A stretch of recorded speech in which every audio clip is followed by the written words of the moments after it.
అధికారంలో ఉన్నప్పుడు ఎవ్వరూ ఎవరి మాట వినరు. ప్రతిపక్షంలో ఉన్నప్పుడు మాట వింటారు ఖచ్చితంగా. ఇప్పుడు జగన్మోహన్ రెడ్డి అధికారంలోకి రాకముందు నాయకులు వాళ్ళతో సమన్వయంతోనే ఉన్నారు. అధికారంలోకి వచ్చిన తర్వాత ఇద్దరు, రఘురామకృష్ణరాజు, కోటంరెడ్డి, వాళ్ళిద్దరూ మాట్లాడినప్పుడు వాళ్ళని దుర్భాషలాడారు, దూషించారు. కానీ వాళ్ళ మాట విని ఉంటే బాగుండేదని ఇప్పుడు ఆలోచించుకుంటారా అంటే నాకు తెలిసి ఆలోచించుకోరు. రఘురామకృష్ణరాజు 6 నెలలకే చెప్పుకొచ్చింది ఏంటంటే సోషల్ ఇంజనీరింగ్ ఉండాలి మనం అన్నటువంటి. జగన్ తను సోషల్ ఇంజనీరింగ్ ఎన్నికలప్పుడు చేశారు.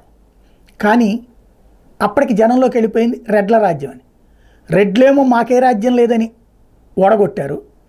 అదే సందర్భంలో రెడ్ల రాజ్యం నడుస్తుందని రఘురామకృష్ణరాజు ఎదురు తిరిగారు. ఇక్కడ జాతీయ రాజకీయాల్లో విజయసాయి రెడ్డి, మిథున్ రెడ్డి వాళ్ళే పార్లమెంటరీ లీడర్లు, వాళ్ళే ఒక ఆయన రాజ్యసభ, ఇంకోటి ఇద్దరు రెడ్లేంటి నాకు ఇయ్యమని అడిగితే ఇవ్వలేదు.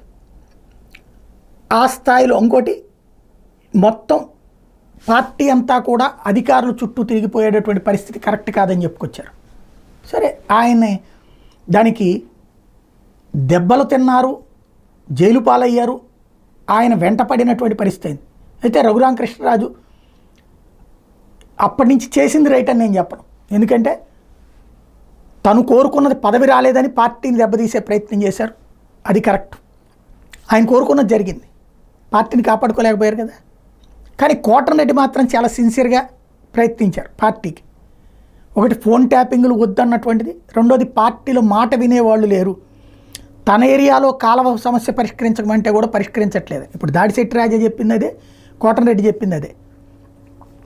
అధికారులు చుట్టూ తిరగడం అవుతుంది, అధికారులు నిధులు రిలీజ్ చేయరు, చెక్కులు ఇచ్చి కూడా రావు అన్నటువంటిది. అది అధికారులు తప్పు కాదు. నేను అప్పుడు కూడా చెప్పా, ముఖ్యమంత్రి నిర్ణయం తీసుకునే స్థాయిలో వాళ్ళు ఉండాలి. మొత్తం సెంట్రిక్గా నడుస్తుంది పవర్ అన్నటువంటి పాయింట్. ఆ రోజునైనా సమీక్ష చేసుకుంటే బాగుండేదేమో అని ఇప్పుడు ఆలోచించుకుంటారా? ఏం ఆలోచించరు. వాళ్ళు నాశనం చేశారు పార్టీనని, వాళ్ళు బాగా లాభపడ్డారు ఆ రోజున జగన్ వల్ల, ఇప్పుడు జగన్కి దెబ్బతీసి లాభపడ్డారని మాట్లాడతారు కానీ సరి చేసుకోరు. కానీ ఎప్పుడైనా ఇది ఏ పార్టీలోనైనా ఉండేదే, పవర్లో ఉన్నప్పుడు పార్టీ కార్యకర్తలకి ప్రభుత్వానికి మధ్యన సమన్వయం ఉండాలి. అదే సందర్భంలో పార్టీని బ్రతికించుకోవాలి. రెండు ఒకటిగా తయారైపోతే పార్టీని వదిలేస్తారు. క్రిందసారి తెలుగుదేశం చేసింది అదే, ఇప్పుడు వైసీపీ చేసింది అదే.